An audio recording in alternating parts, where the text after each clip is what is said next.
Giovedì 14 febbraio 2019, una data che per il Veneto potrebbe diventare storica. Alle 19 è convocato il Consiglio dei Ministri, tra i punti all'ordine del giorno la bozza dell'autonomia della Regione.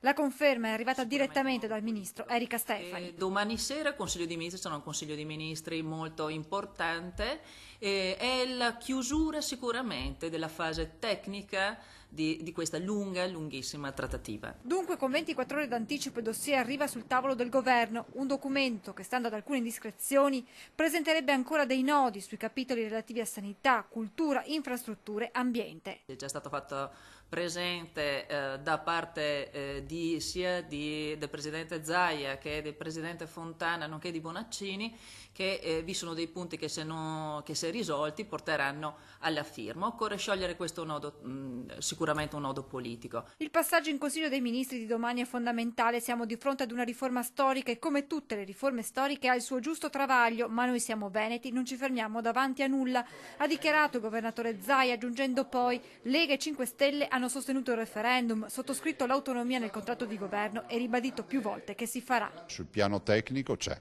tutto, perché oggi abbiamo una bozza.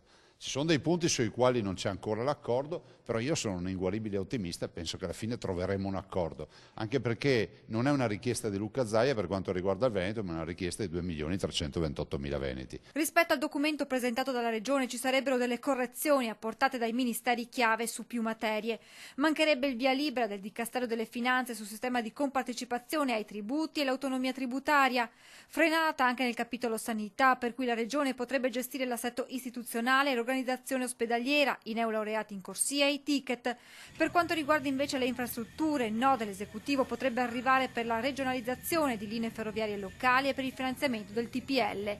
Correzioni che potrebbero mettere in discussione la stessa intesa. È scritto in Costituzione che una regione può chiedere le 23 materie. Ricordiamo ai cittadini che in Costituzione c'è addirittura l'elenco delle 23 materie.